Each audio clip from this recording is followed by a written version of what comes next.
So tell me a little bit about yourself and your organization and what brings you. Yeah. I work at the University Design Institute. I'm getting a little background noise too.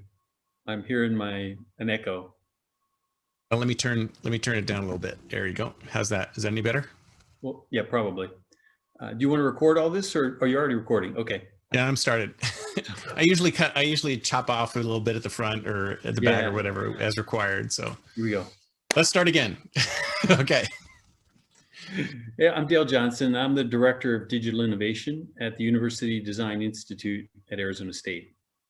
Nice. Nice. I've been there about 8 years, and most of my work was in the realm of adaptive instructional systems.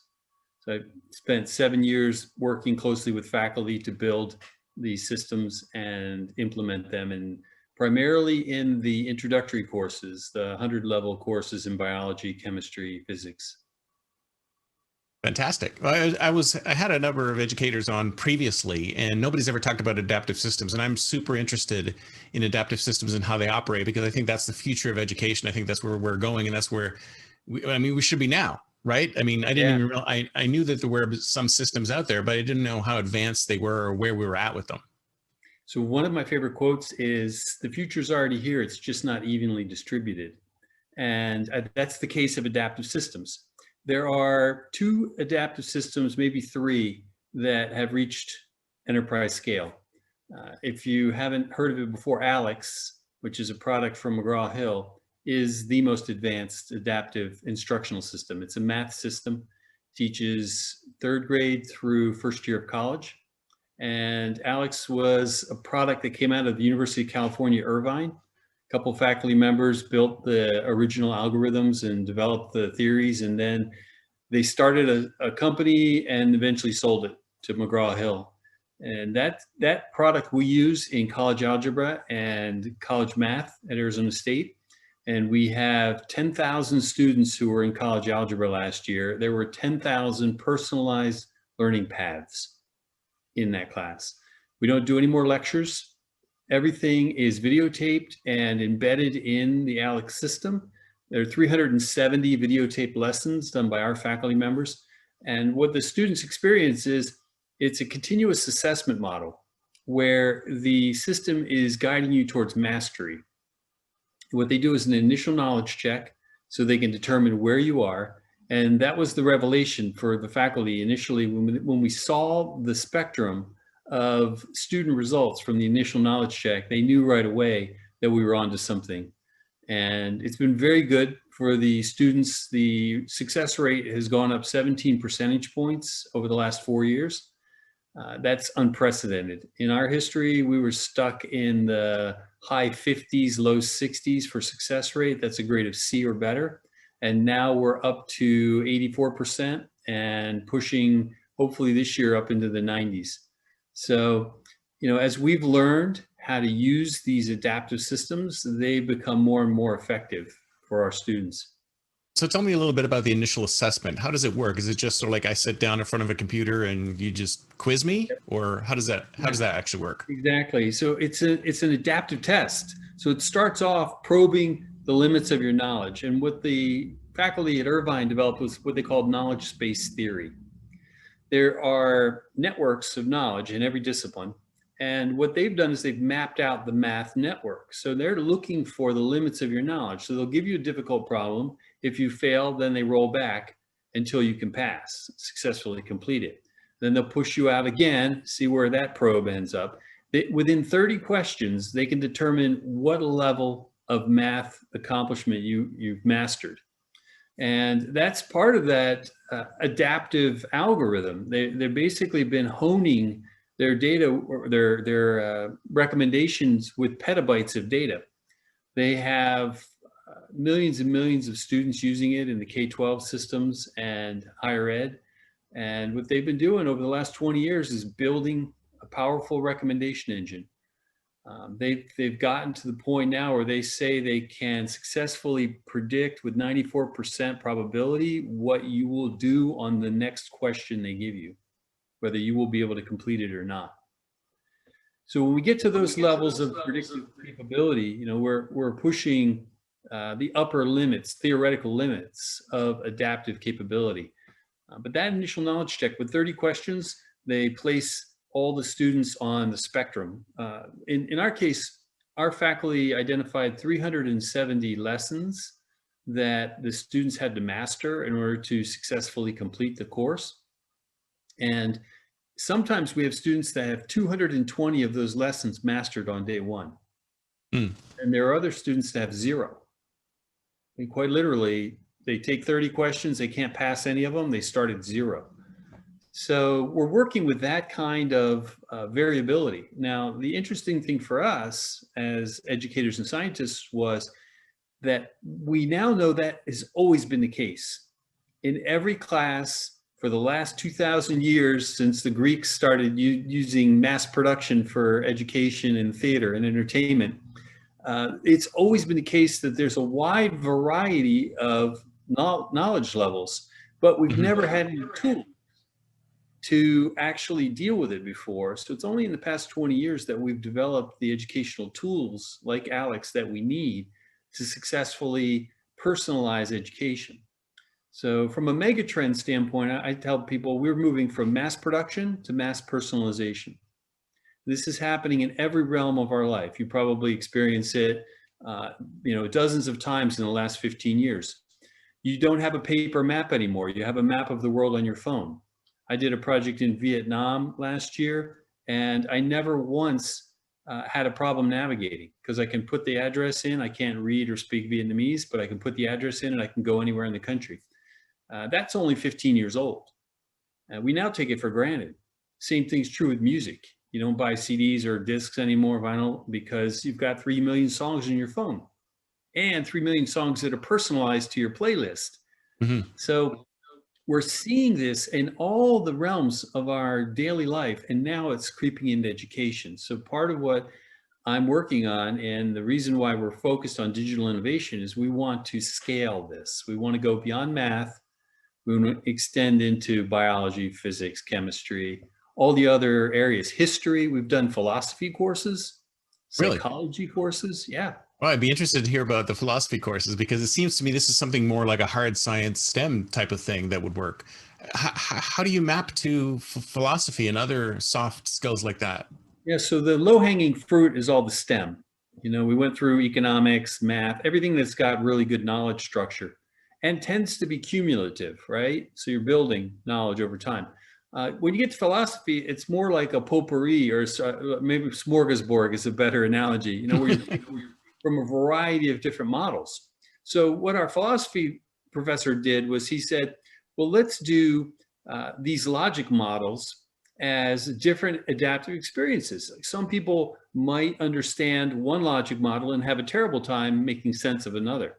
So what you see him taking the technology and integrating it into the existing logic models that he was teaching anyway. Mm-hmm. The way I think about this for a non-technical person is every course that I ever took in college had a syllabus. The syllabus is the map of the knowledge model that the teacher is presenting to the class. Week 1, lesson 1, week 2, lesson 2. We take that as a starting point. That's a 2-dimensional model. And then we start adding 3 dimensions to it. You start layering in more of the supporting information. So if a student, for example, in math has forgotten how to multiply fractions, then you have that as a 3-dimensional knowledge model where you can go back and remediate and then return to your current level. That's the kind of thing that trips up a student in a traditional course. They go through, let's say, an entire lesson and they get in the exam and they forget that multiplying fractions is different from adding fractions. And they mess up a problem and the teacher can't diagnose what the cause of that problem was. So they just fail that test. And then they bounce out of the class and start over. That is a broken model. We've known that it's broken for a long time, but we didn't have the tools to fix it until really we did this 4 years ago. We did it in 2016. We rolled it out, and that's when we saw the inflection point in our success rate. So are you doing it in person as well as remotely, or is Yeah. this mostly remote? No, in fact, our model is really what they refer to as a flipped class model. We started with our campus-based courses. So as you think about educational learning processes, you start with very simple activities like remembering and understanding, and then you end up in a framework that's commonly used, Bloom's taxonomy, with creating things. So I always describe it as, the freshmen remember, the sophomores understand, the juniors create, seniors evaluate, and the PhDs create. If you want to get a doctorate, you have to create something new, a new manuscript, a new methodology, a new molecule, anything to demonstrate that you have reached the culmination of that, or the pinnacle of that particular discipline.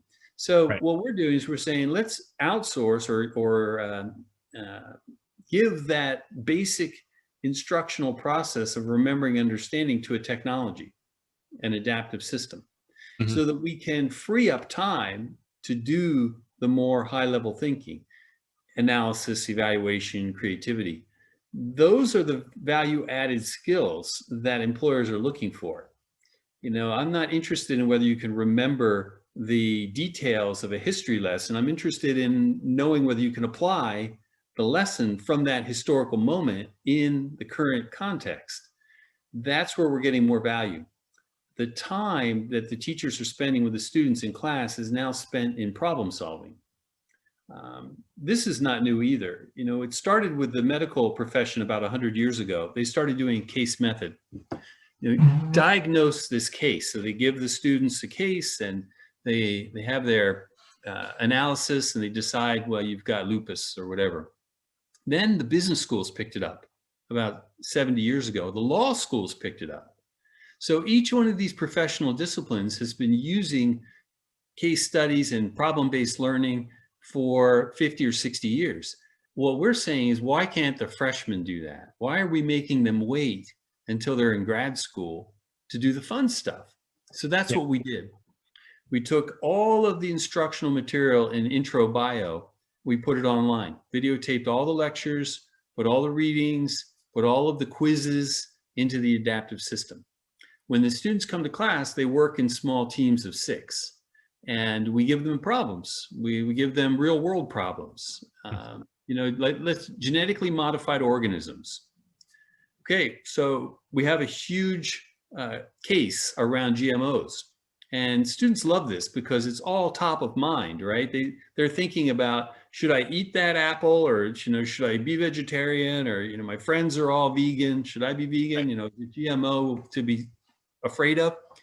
So what we do is we have them go through these analytical processes to say, what could potentially be good about a genetically modified organism and what could be bad?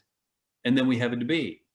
And then they go back and they look at data. Okay, look at the genetically modified organisms. If you look at our foods that we buy from the store, almost 100% are GMO, Hmm. because we've been modifying food for the past 300 years through selective breeding and other cross fertilizations and cross pollinations. Yeah, it depends on what your definition of GMO is, right? I mean, some people have a very strict definition and others That's don't, but go true. on.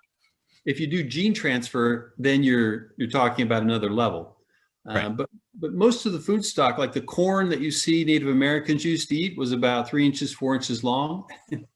You look at the corn we have, everything has been hybridized and modified along the way. So, you start to ask them deeper and deeper questions about what are the risks and what are the benefits. And then they have to come to a conclusion. They may decide GMOs are dangerous and I don't want to do that, and that's fine, because we're not seeking an answer the way you might traditionally think of a science class. You have to find the answer in order to get it right. What we're seeking inquiry. We want them to be able to ask the questions when they get into a professional situation. We had another exercise on vaccination that the students love, because at some point, if they have children, they're going to be asked, do you want to vaccinate? The schools are going to require them to have the MMR. Now we've got all the COVID-19 experience. Before that, it was Zika, Ebola, SARS. These are the kinds of things that they're going to encounter in their life. So we have to prepare them. We weren't really doing that. We were getting them to memorize facts about immunology and immunization, but we weren't giving them a chance to experience the decision-making process what we've done with this flipped class model now is we've freed up all of those class periods. So every week they're doing another active learning exercise. No, I love that, because if you ask me, I mean, all the memorization is no longer required because we're already Yeah, connected to all of this data. All we really need to do is find it if we need to find it. But yeah, the ability to do the problem solving, that's the key. I mean, if you ask me, that's the key skill that everyone needs to have, because from that, all other skills exactly. get. And I was a business consultant in the 90s. Before this, I worked at Coopers and Lybrand, and we used to always talk about value added in your business. So if you ask that question in education, you usually get slapped on the head because faculty don't like to talk about that. Many people sort of disavow that type of analysis. But the reality is the value added is in the critical thinking. Yep. There's a couple of terms for this. Some people call them 21st century skills. I like to think of them as professional skills: communication, collaboration, creativity, critical thinking. Those are the things that will distinguish graduates from Arizona State from graduates from Stanford or Harvard or MIT or anywhere else. Now, in the grand scheme of things, many of those schools and other schools that have been able to keep their enrollments small through elite selection have been doing this, right? If I went to a small liberal arts school, this is what I would have gotten. But at large public universities like the Cal States or Arizona State or Ohio State, it was really hard to do this because we didn't have any technology to support our teachers. What we've done now is we've tried to take advantage of the latest technology to give us a competitive chance against these smaller elite schools. And that's where we think we're adding value. So this happens like the moment you start. So the moment you start, you go through this process of knowledge checking, and then a curriculum is built for you, and then it continues to adapt as you go through it. So as you go, like you said, there's 370 lessons or something like that. Maybe 100 of them you've already mastered, because based on the knowledge check, we can eliminate those. So as you go through those additional lessons, does it also then say, okay, well, you've done this one lesson, but that knocks 3 off? So it just keeps continuously adapting till you get to. So but doesn't that mean that some students will finish earlier than others? I mean, they take less time to get through? You're doing your analysis. That's perfect. So we had to change everything about the course in order to adapt ourselves to this new technology. We have to do test when ready. I will give you the exam when you reach the milestone. That means that I've got 10,000 students who are at 10,000 different points in their personalized learning path that we need to use data to track and indicate this student is ready for the exam. We had a student who finished the entire curriculum by October 1st. We give them the final exam. There's no reason to make them wait till finals week in December. In fact, it's counterproductive to do that because they're going to forget. There's something called knowledge decay that will cost them. And there's no reason they can't use their time to do other studying. They have other courses. They're taking history or biology. Why not have them finish algebra and go study what they're having trouble with? This has been a revelation for the students too. You know, they actually get motivated by this. So suddenly it becomes a competitive opportunity. I can finish early, great. So now I understand if I do a little bit more work every weekend, I'm going to get out in October, and then I can really write a great paper in history class. That's how we're finding the student motivation, and we're also finding the faculty motivation, because if you start out at Arizona State, you typically have 100 students on average in your class, in your college algebra class. So you start out with 100 students. If 30 of them could finish by October 1st, that means you have 30 less students to worry about. So now you just have to focus on 70. Of those 70, maybe another 50 are going to finish on time. You just have to focus on the 20 that are struggling. So you're starting to use your teaching expertise where it is most needed. I don't need a broadcast any longer to the masses about this particular concept. What I need is individualized instruction. This is where you have a unique need today, and I'm going to help you get that information. And the instructors can focus like a laser beam. We describe it as delivering the right lesson to the right student at the right time. And that's contrasting with delivering the same lesson to all students at the same time. Yeah. We're really good at the latter, because we've been doing it for 2,000 years. And we're just starting to capture the opportunity in the former, where the technology is finally catching up with the theory. A lot of this has been theorized for decades. Some of these visions go back to the 50s, where people were talking about teaching machines and other things. But like most artificial intelligence, I've seen some great stories on this. It peaked in the 60s, and then it waned, and then it peaked again in the 80s, and then it waned. And each time we got a little bit closer to the technology we needed and to the intellectual infrastructure that we needed, until finally AI starts to have an impact in our daily lives in the 2000s. Yeah. And it took 50 years of theory to get to a productive use of that in our daily life. Same thing's happening in education. We're approximating to a point where we can take advantage of it. But that initial cost has frustrated generations of learning scientists. Right. Well, then don't you have to dispense with a lot of conceptual things like a class Yeah. or a degree even, because all of these things are completely malleable if they're individualized to the I mean, how do you do a class? Because if everyone's at different levels, how can you have collaborative work? So it's funny you say that, because we've found a way to solve that problem. And two thoughts on this. One is, there is a benefit to the social approximation or the classroom experience. We know this because we've experienced it. First, we tried just letting them do it on their own independently online, and it failed miserably. Huh. They needed what I referred to a little pejoratively as adult supervision. So we said, you've got to come to class and do the work so we can be sure that you're progressing. And if you're not doing the work, we know that because we see the data. We can see you haven't touched the system in 3 days. The system will alert the professor that Dale hasn't done any math in 4 days. So the first thing that the professor is going to do is come over to me at the start of class and say, hey, Dale, I see you haven't done any math in 4 days. Get to work.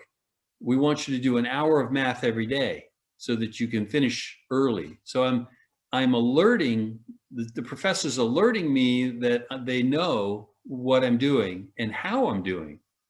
If I've tried for 4 days and I'm stuck, then that's a different conversation. It's like, let me sit down with you and let's figure out how to get you unstuck.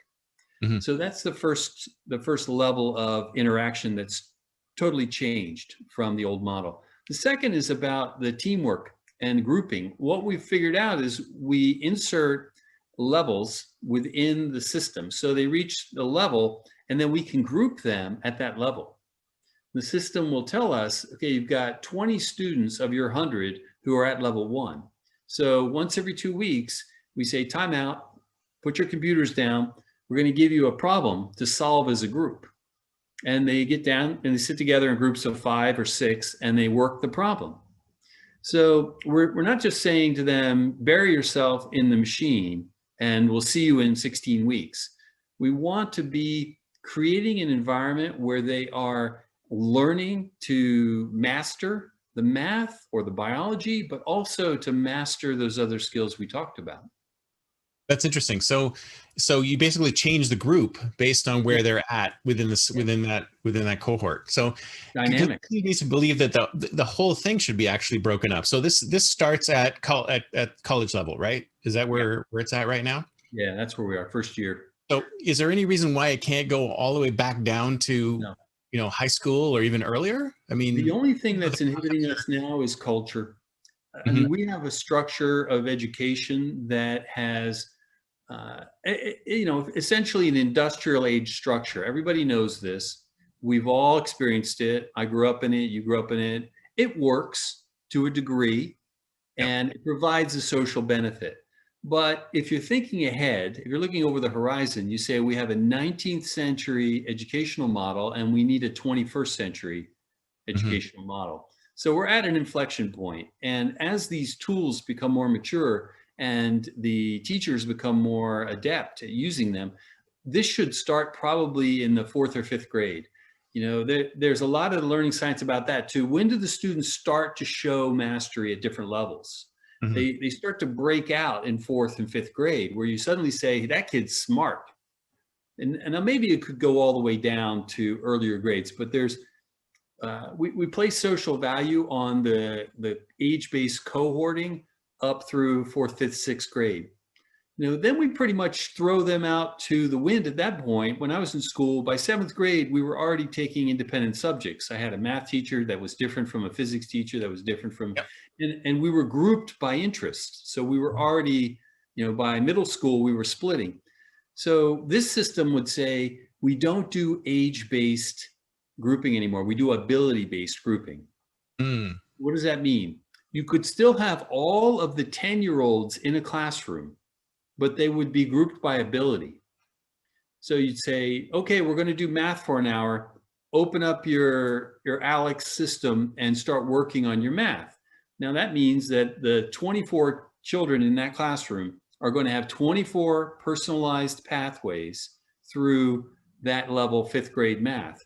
Now that also means some student may be on seventh grade math. Some student may be on third grade math. Yep. But they're still in the same classroom.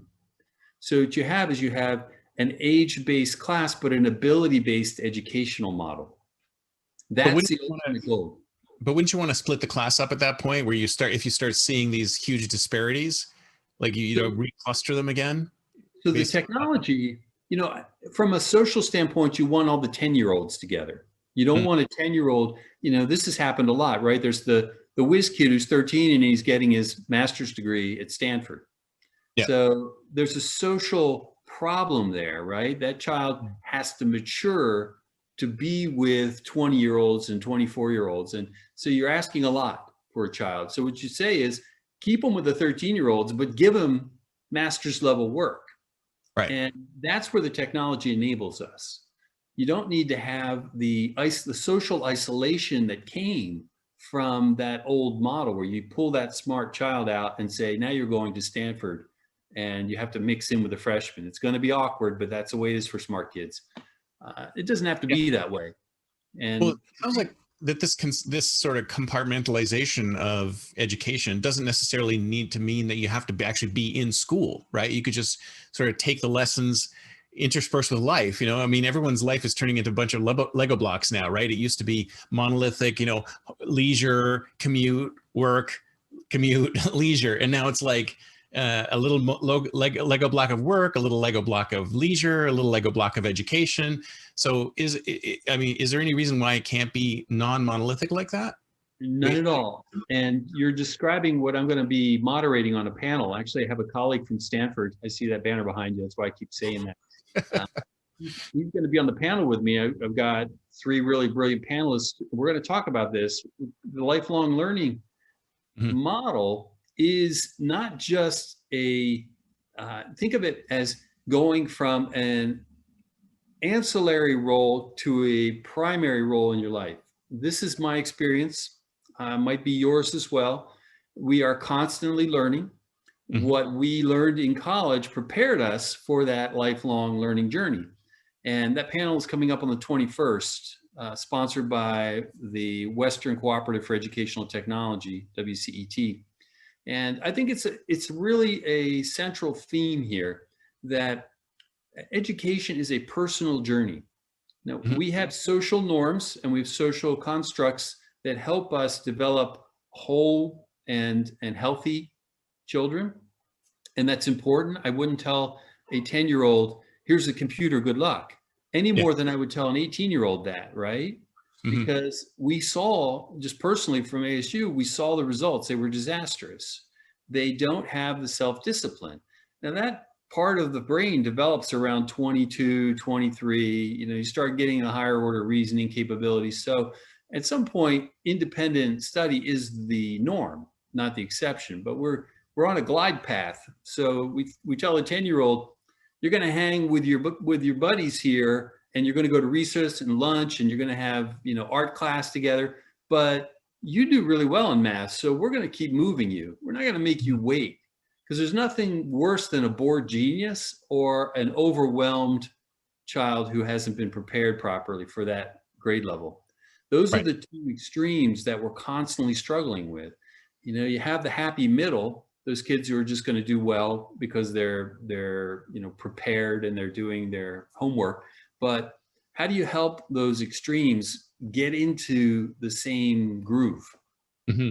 So do you think that this crisis has actually made this move, like this disruption has actually made things better or worse for this type of education? It's revealed the challenge. So you think Right. about the problem solving process. The first thing you have to do is identify the problem. And I think Mhm. this is what it's done. It said to the world, hey, if you don't have these tools in your toolkit, then you are at great risk. At Arizona State, when we shut down college algebra, there was zero impact Mm. because the students were already all doing their personalized path. All we had to do is provide them with the final exam. And we had that already because we've been doing online education. Right. So essentially, it was from one day to the next, no change in their educational experience. They just stopped coming to class, Hmm. but they had the same interaction with their professor. That is not the norm, obviously. The 99.9% of the courses that had to transform themselves in a heartbeat were starting with nothing. So the challenge before us in educational technology is building the instructional infrastructure to make that kind of transformation from in class to online as easy as possible, as seamless. And then I think the thing you're talking about, this flow, this dynamic where you're studying and you're working and you're playing, will become much more possible. Right. But did you find that the this has actually driven more people towards this type of education? That like the crisis has said, oh, this is what we need more of, or it's like, okay, let's push back against it. We need more in class time. So you're going through the shell shock right now. Yeah. And if you're familiar with the Gartner hype cycle, I Hmm. think I think we've kind of inverted the hype cycle, because what we Yeah. had was we had shell shock. So everybody went way down in the trough of disillusionment, and now they're starting to climb back up and see what's possible. I Hmm. think it's going to take a while before we're out of this trough, because we're essentially surviving now. We're not thriving. And where we want to be is thriving. Now, there are probably educational leaders that are going to tell you, our university is great and we're thriving and everybody's happy. But I can tell you from the faculty perspective, most of them are just treading water and making sure Yeah. that the students have the necessary educational support. Hmm. And we want to move out of that. Now, it's probably going to be a long process to recover from that trauma, but at least you can say everyone has taught online now. You cannot tell me that you have not had an online educational experience as a Right. professor. And 12 months ago, I would say 70, maybe 80% of the faculty could tell you that. Like, I'm not going to teach online. I'm never going to teach online. You can't make Oh, me. really? You That never have high? to. I had Yeah. no idea. No, think about it. There are very few universities, first of all, that have an extensive online program. Arizona State now has about 65,000 students entirely online. They never come to campus during any aspect of their degree program. Mhm.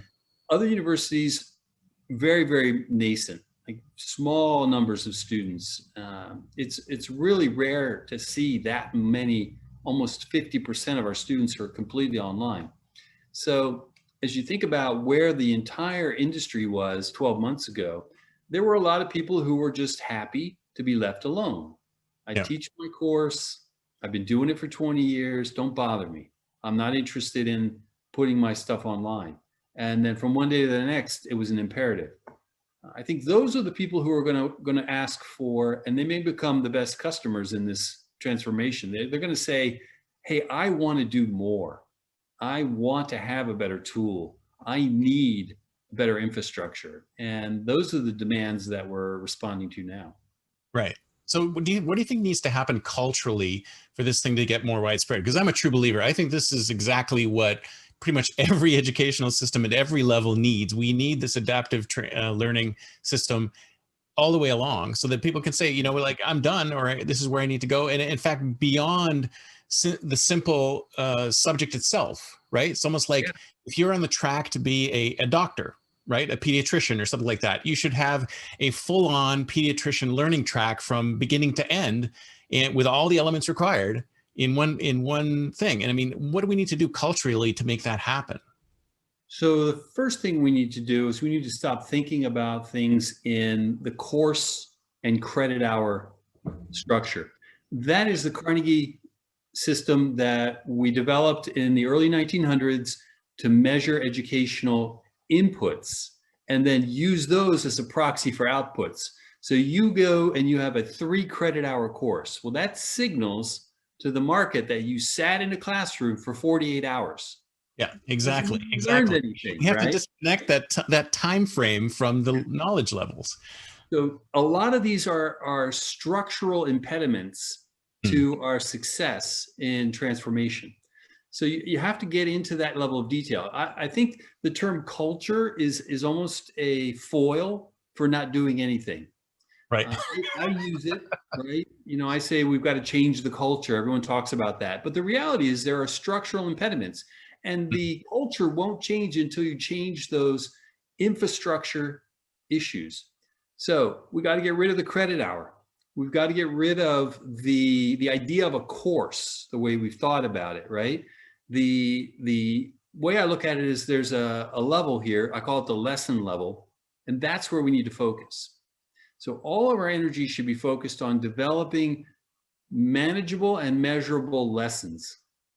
Now you can put those lessons together and make a course and call that course a required course and then give someone a degree certificate for that. Or you can take that lesson and you can make a micro credential by combining 10 of those lessons and calling that a certificate. Yeah. So what we've done is we've initially we sucked all the oxygen out of the room for 100 years by saying you had to get a degree. That's Yeah. the only thing that matters. Finish your degree. My dad told me that when I was 18. He said, "You go Yeah. study whatever you want, but get that degree. Don't come back home without it." And I said, "Great, then I'm off." And so I've always felt like that was the milestone, right? You got that piece of paper, you put it on your wall, gives you cred, street cred, Hmm. and employers will give you the time of day. Well, now, of course, as you were describing it, we have degrees that were valuable 10 years ago that are worthless today. That's just not a growth market, and there's no reason why. But I got my degree. I'm not going to go get another degree. I'm not going to stop working and go back for 4 more years. So Yeah. that's the challenge we face, and that's where universities are starting to innovate. And at Arizona State, we've got programs like that where we're trying to figure out what do we have below the surface that we can repurpose for that reason. And sometimes employers will come and they'll say, we want a special program on business management for our mid-level managers. And that's been going on. Business schools have been doing that very lucratively. It's a very profitable business for decades. But what about the individual who says, I need to know something about cybersecurity because suddenly that was just added to my unit. Like Yeah. I'm a mid-level manager and my boss just said, "Hey, Dale, you're taking over cybersecurity in 2 weeks. Here's the team. Figure it out." Right. And what do I do? Well, I better have some access to instruction. What we'll find is there are lots and lots of private sector providers now: Coursera, Udacity, Udemy, Hmm. edX. They're filling in the oxygen and reinflating that space. Universities are going to have to be careful because if they do take root and they begin to have success, then they may undermine the street cred of a degree. Like Yeah. the worst case scenario is that these providers become more valuable to employers than a university degree. That Right. would that would completely disrupt the industry. I don't think it's going to happen anytime soon because they're not mature enough yet. But I say that reputation lags reality by 10 years. So if somebody got a Coursera certificate in cybersecurity last year, And in 9 years, they're managing a very, very sophisticated sort of cybersecurity operation. People are going to ask, where did you learn that? And they're going to say, oh, I took that Coursera course. It's amazing. You know, it was written by a Stanford MIT professor team. And I Yep. mean, they gave me all the knowledge I needed. That's the credibility that's lacking currently. So if reputation lags reality, that's changing.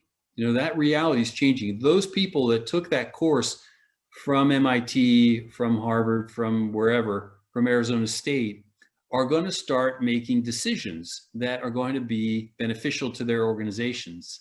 And that's what everybody's looking for, is where's the premium that we can place on that kind of knowledge? Right. It's just lacking. We don't have that infrastructure. You know, we have lots of infrastructure for um, evaluating universities, for accreditation. The accreditation process is mission critical. Every university has to have it in order to receive federal funding. So there's all of these structural changes that have to be worked out. And that takes leadership. That takes a strong vision. I think there are clearly people in Department of Education and in the private sector that have that vision. And that's what's going to have to happen. And it might take, you know, multiple generations of leaders, but that's where it's going. I want it to happen yesterday, but let's Yeah. go back to one of the things you were talking about, the credit hour. Who came up with that, and why can't we just change it? Isn't there any way? Isn't there like a private consortium of? Perfect example of a learning opportunity. I just looked it up on Wikipedia the other day. Yeah. Turns out, president of Harvard was looking for a way to validate their educational experience and said, well, you know, we need a metric. We don't have a metric, right?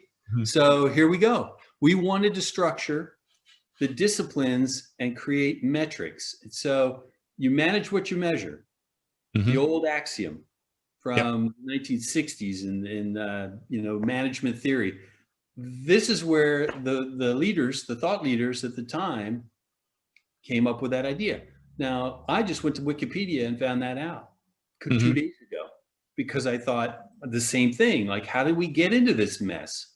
Yeah. Well, there's a very good reason we got into this mess, because employers did not have a way to measure the credibility and the value of a degree.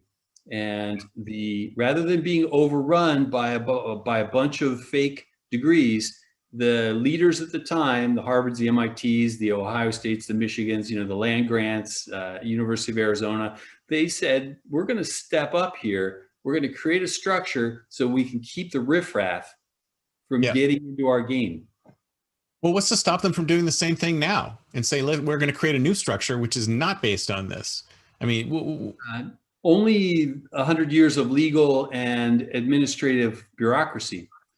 So, you know, you start to tear apart the glass house, and pretty soon you've got cuts all over you. yeah. The hardest thing is for someone to define that new future.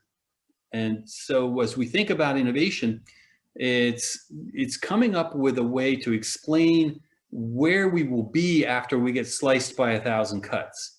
Yeah. Is it worth it to run that gauntlet? And if you can't answer that question, then nobody's going to follow you through that mess. And so we are in that glass house, and there are some people throwing stones right now. But the hard part is to convince a leader that and this means, you know, the accreditation organizations, which are making a lot of money because Mhm. they have a privileged legal position within our educational system.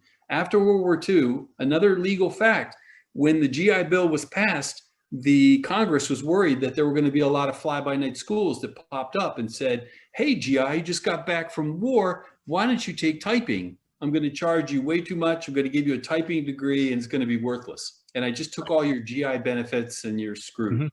Mhm. So they said, we need accreditors that we can count on. And they came up with this model. So they have regional accreditors that authorize the universities to give degrees. So you've got watchmen on the towers to keep us safe Right. from those unscrupulous providers.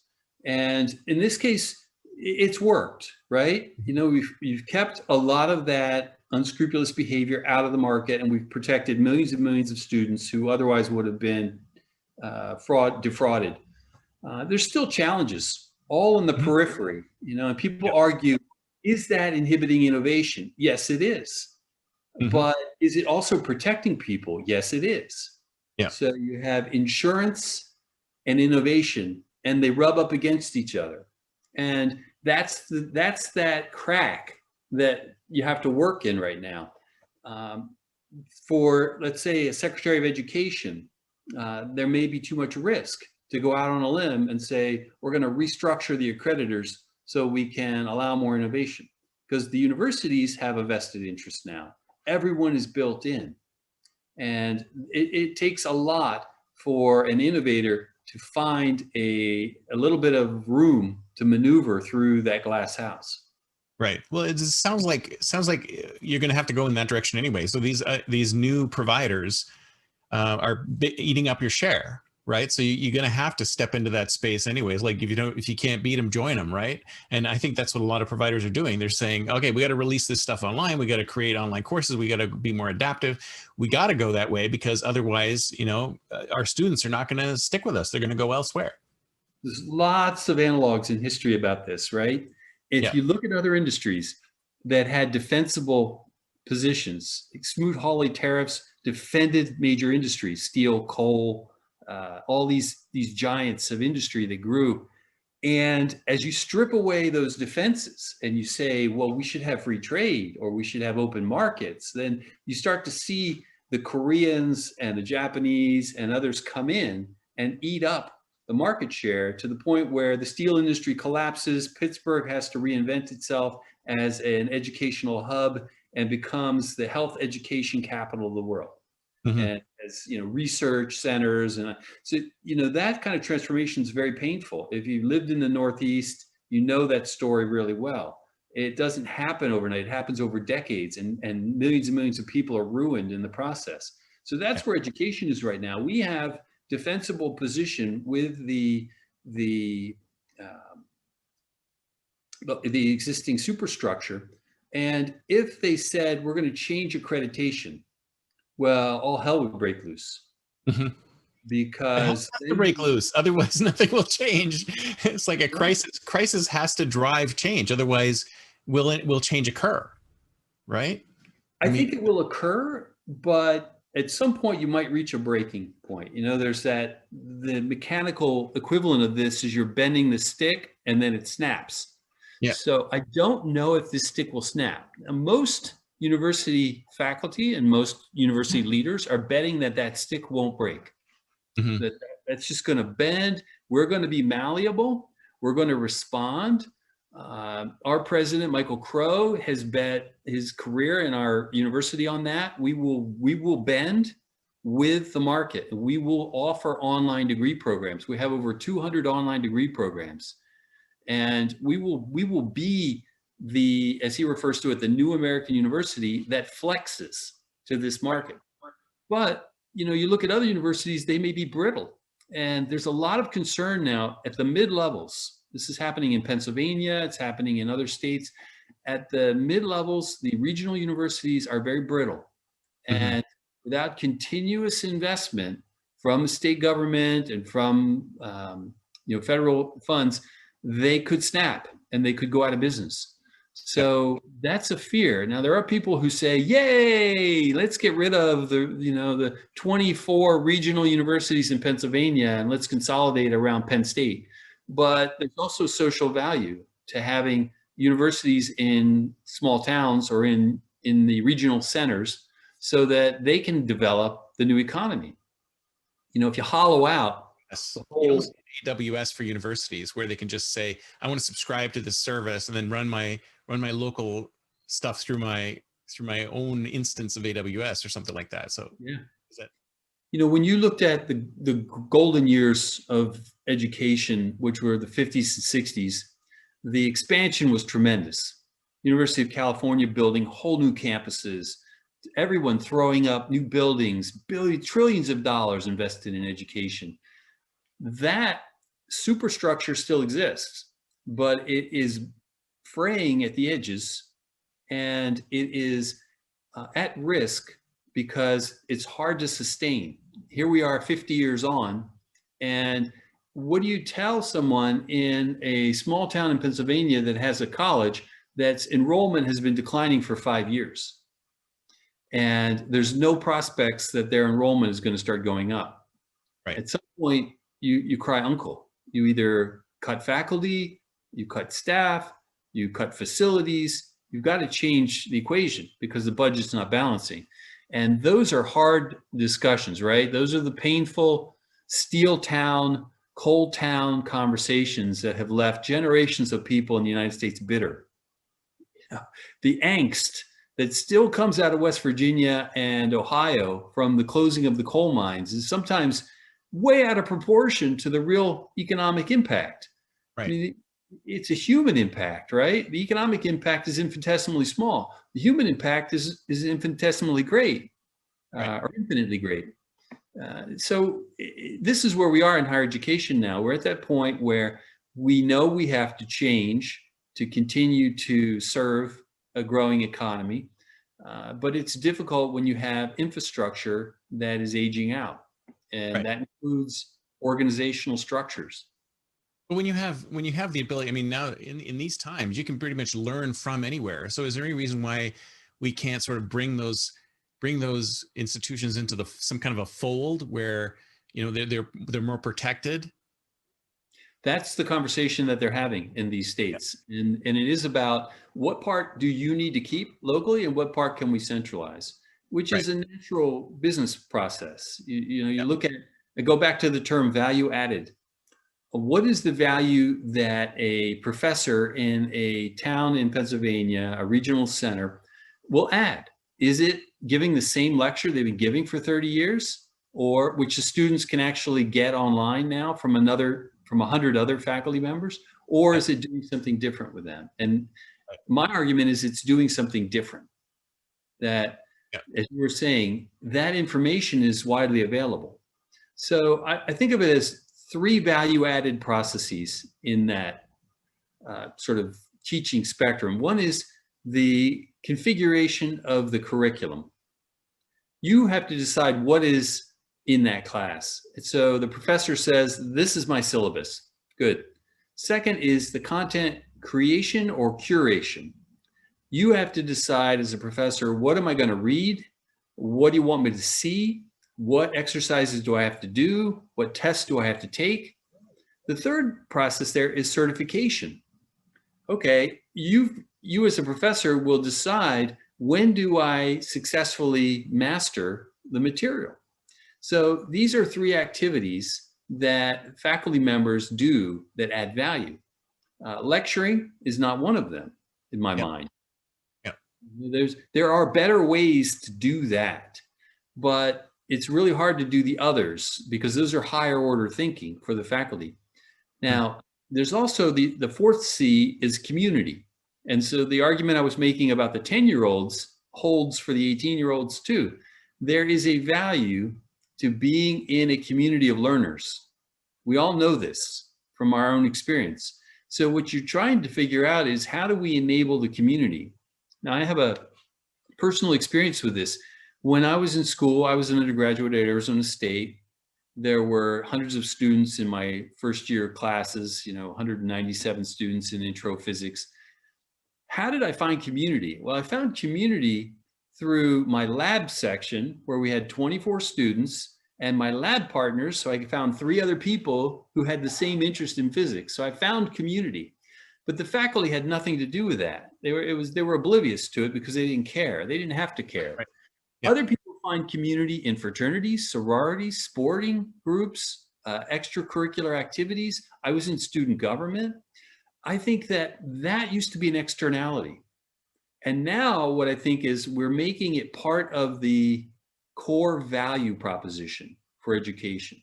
Right. You don't have to try to figure out if you want to join a fraternity or become a student government representative.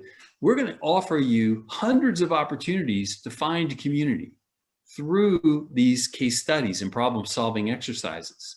We're Right. going to force you into communities where you learn about diversity, equity, inclusion. You learn how to deal with those things. You learn how to deal with recalcitrant people or how to deal with obsequious people. You know, these are the kinds of things that you will learn in life. The sooner, the better. Right. And in our case, all that used to be, you're on your own, kid. Yeah. We don't, we don't do that. That's all about you figuring out life. Now I find it more and more part of the core conversation. We're adding value through community. Yeah, I think it absolutely has to be there. Now we're running a little bit out of time, so I wanted to ask you about, where do you think we're going to be in 2031? Where do you think we're going to be 10 years out? Do you think this model will actually be more prevalent, or do you think we're still going to be sort of behind the curve? So if I have my wish, it would be that we will have adaptive instructional systems for every discipline, that they will be available to every faculty member in the world so they can configure their course curriculum and they can contribute to the development of the content in those systems. It's really a democratization of the instructional process. So we move away from what I call the feudal model, which is a textbook done by a single author or a small group of authors, and then it's protected and defended against all attacks by the publisher, to a democratic model where every faculty member everywhere in the world has the ability to participate in the development of this instructional infrastructure. That's a model that I've been working on for a while. I'm trying to promote with my colleagues, and eventually I think that's what will happen. It's, if you're familiar with the jargon, a Web 2.0 approach. So we're building a network platform, and the network platform creates value from the participants. It's the same for Airbnb or for Spotify or for Facebook. These are all Web 2.0 models. So education needs a Web 2.0 solution, and that's where I think we'll be in 2031. Awesome. Awesome. So if somebody wants to get in touch with you, what's the best way? LinkedIn? Yeah, LinkedIn, Dale P. Johnson, P for Patrick. And you can also get me at my ASU email, dale.johnson@asu.edu. All right. Thank you so much. I'll put your contact information in the show notes. Well, Welcome. thank you very much, sir. This was great. Excellent conversation. Love Thanks talking for with you. inviting me on, and look forward to continuing the conversation. All right. Thank you, sir. Talk to you soon. Take care.